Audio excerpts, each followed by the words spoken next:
On today's episode of the Lone Wolf Chat, I want to talk today about an issue that is starting to plague the author community, whether you're indie author, you're a traditionally published author, or anything in between. And that is the cases of books being returned in mass.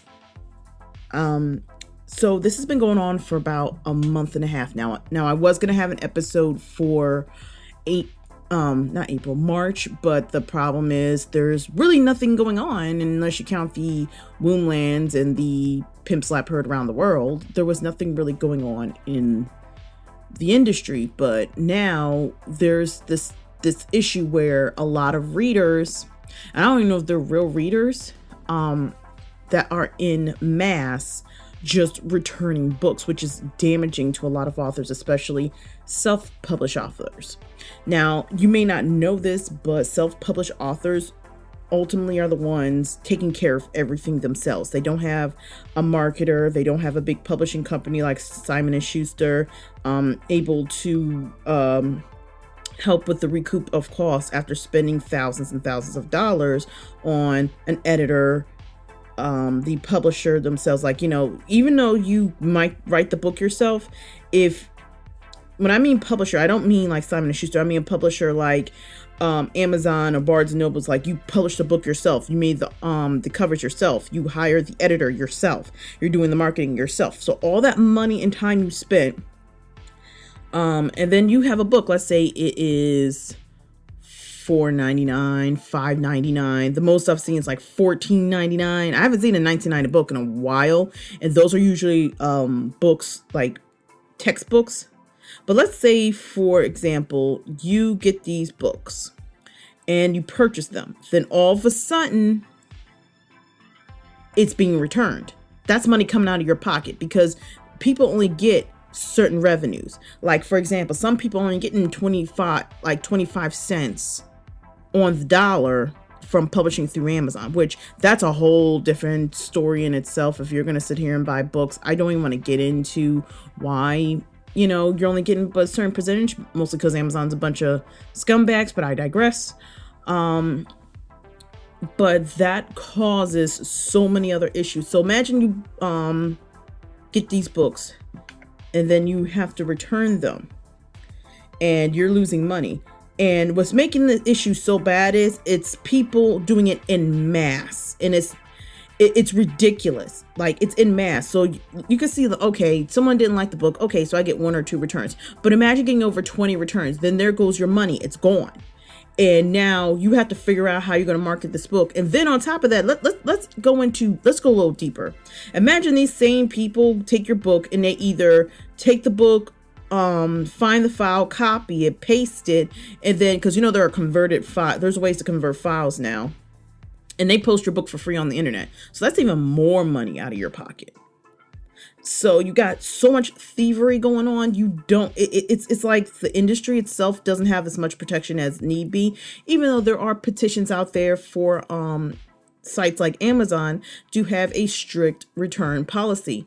Right now, the return policy is after 14 days, you can get the book back.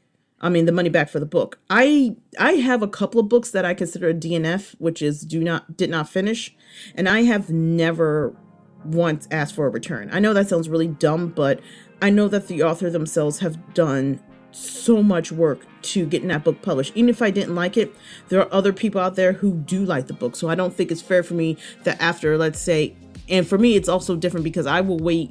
I have a list of books. I have like almost a 3-page list of books I want to read for 2022. And by the time I might get to that book, and it might have been 2 months later after the book has been released. And I don't think it's fair for me to return a book. Even if I didn't like it, I shouldn't return it because I haven't gotten to that book like right straight away to read it. So why would I sit there and return it? Now, this doesn't also affect regular ebooks, but audiobooks as well. Like, the platform Audible will let readers, or listeners, I should say, return a book or audiobook a year after purchase. A year. Now, that's just ridiculous. If it's been a year, you should not get a refund. I know that sounds petty. I know that sounds wrong, but people are in this industry to make money. They love writing. They love their audiobooks, but this is still business at the end of the day. And what makes the situation worse is you have platforms like Amazon who have no recourse to protect their authors, which is why I hear discussions where people say this is why I'm going traditionally published, because there's no recourse for authors. There's no consequence to these people, which is what they're essentially calling it, stealing books back. Why? It kind of discourages the industry. Like, why would you want to get into an industry where you're not protected? It's the same with any industry that people based on their career in, whether it be teaching, special education, whether it be working in the athletic field, working in the music industry. All those industries, people will leave if there's not enough protection in that industry, and that says a lot. They say that you should do the career that you love. And I want to be in the self-publishing career, but if it's going to affect me financially, and at that point, if I've already started a family, why would I do anything that's going to affect my family? If I have to give it up, as heartbreaking as it is, I'm going to have to give it up. And there are people out there that probably have left the industry due to this type of thievery. And the question is, how long will Amazon and other platforms let this thievery happen before they do something about it? I know people think reading is boring, but it's also, for some people, a gateway out of their issues, like a temporary fix. It's also, there are also children out there that love to read and write. And to see many authors leaving something they're passionate about is very heartbreaking. But what are they supposed to do? What are authors supposed to do if there's no protection for them? Now, you might hear me just focusing on Amazon right now, because right now a lot of the articles are from Amazon, but this could be other platforms as well. Now, let's say this is solely on Amazon. Then if I was a published author at this point, I probably would be going to Apple. I would be going to Barnes & Noble, or what's the other one? Smashwords, or a different publisher, because obviously Amazon is not protecting their investments as well as they should. Now, if you want to know what probably started this trend, was TikTok. Of all things, friggin' TikTok. Because there are actual videos out there dedicated to showing how to return books. And that, to me, is bullcrap. It is straight bullcrap, because what's going on is these dumb TikTok, and this is not the first dumb TikTok trend. There are multiples out there. Like, there was one about slapping a teacher. But these trends are dangerous. And some people are going to be like, well, I don't know if returning books is dangerous. Yeah, it can be. Yeah, it can be. Because you're hurting someone's pocket.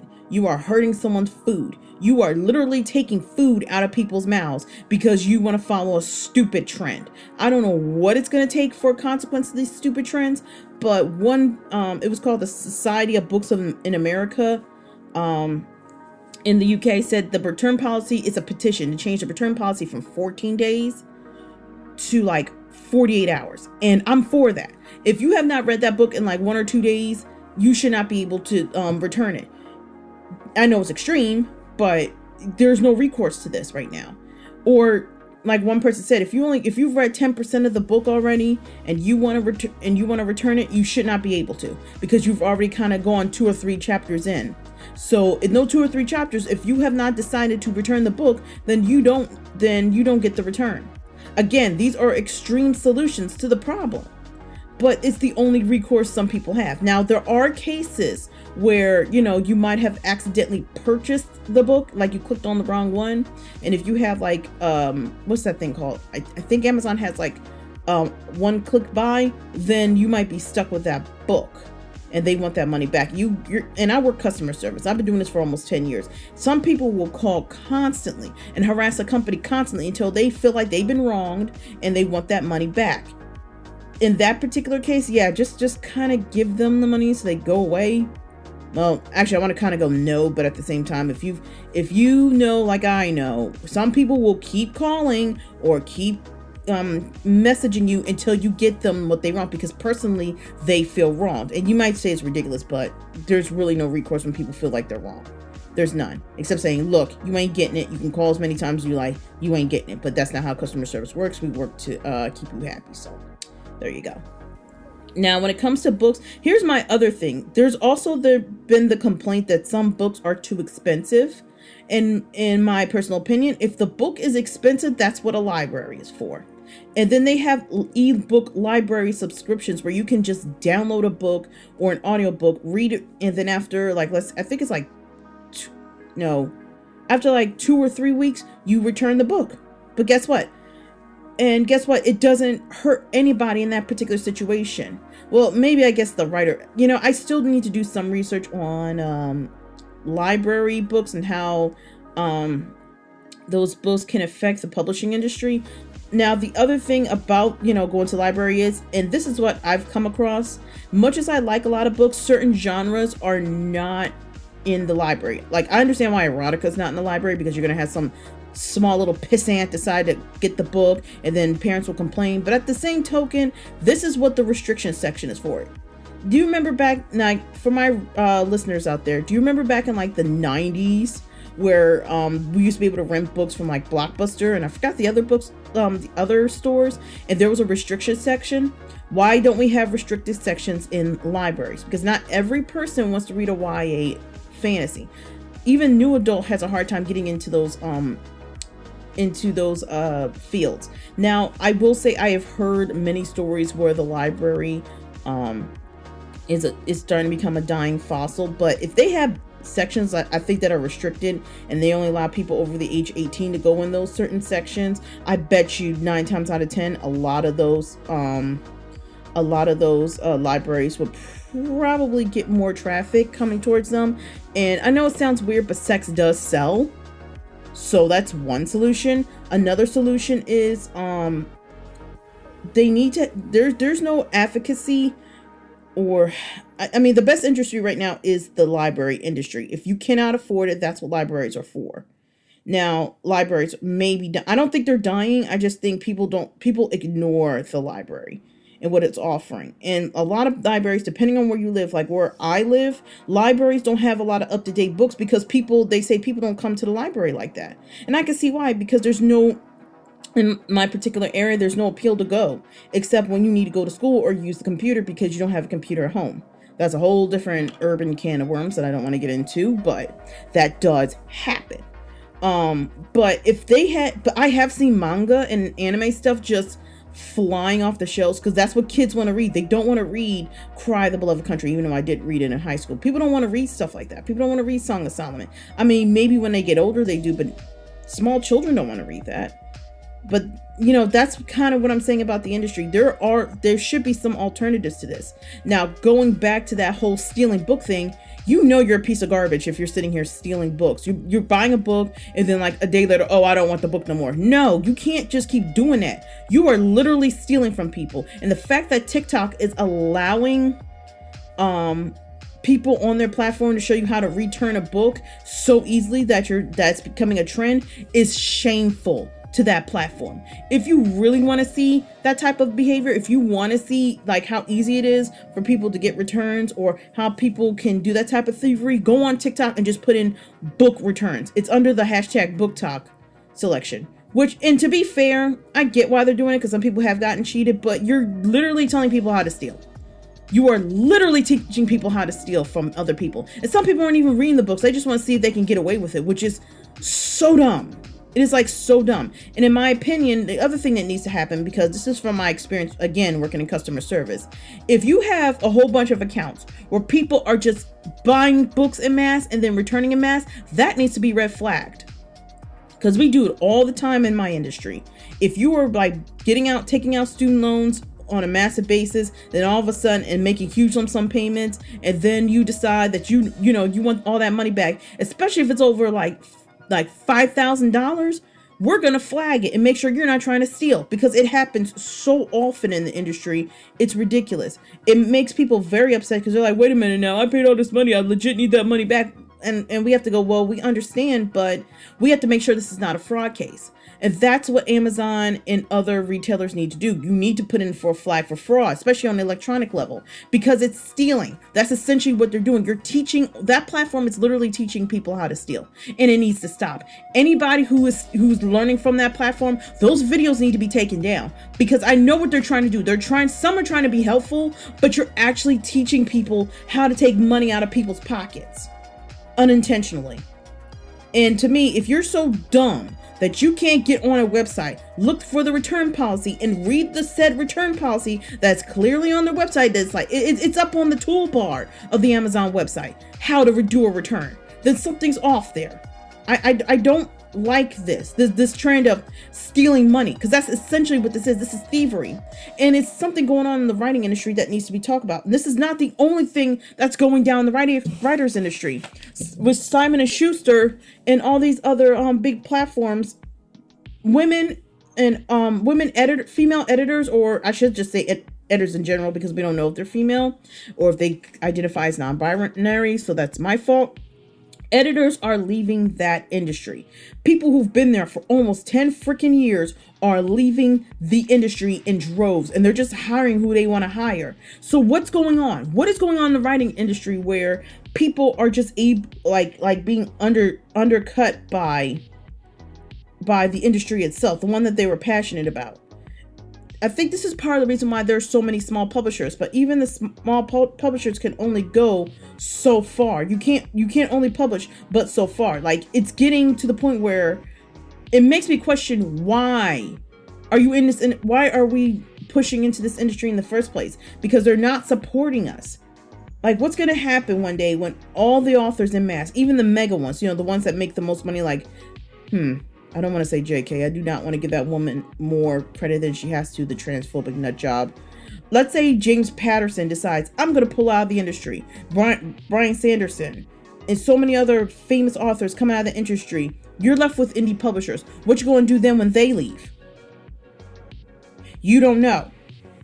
Something's got to change in that industry. The part of an investment is you have to protect that investment. If you are not protecting that investment, something's wrong there. Authors are not just dollars into your pocket. We are actually people with lives and feelings. And in my personal opinion, after this is not the first time I've heard some shady crap from Amazon. I've heard about the short story publishing where they're taking books down or putting them back up and not paying people right. And then the Kindle Unlimited not paying their authors right. I don't know if I even want to go with Amazon. I might want to go with Apple. I mean, Apple has its own weird thing, like, especially with the book lineup of how erotica is, like I'm just saying, because I just was checking how their listings are going. I'd rather take my chances with Apple or Barnes and Noble before I take my chances with Amazon. Now, on the flip side, people haven't said not everyone said they had a terrible experience with Amazon, but if the list keeps compiling the way it does, I need to question. I think everyone out there needs to question, should they put their money in this? Should they invest in this industry? Well, not this industry, but this particular publisher, if they're not going to do anything about it. Like, come on now. But I'm probably rambled enough. Thank you for listening to this podcast episode. I do want to hear your thoughts below. Do you think that authors should stay at Amazon? I will link some articles below. Should we stay at Amazon or should we go to a different publisher?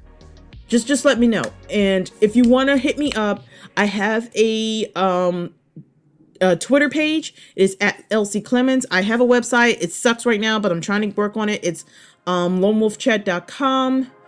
And I have a coffee page, which is ko-fi/Elsie Clemens. And I will check in with you guys whenever I get a better article in the next episode.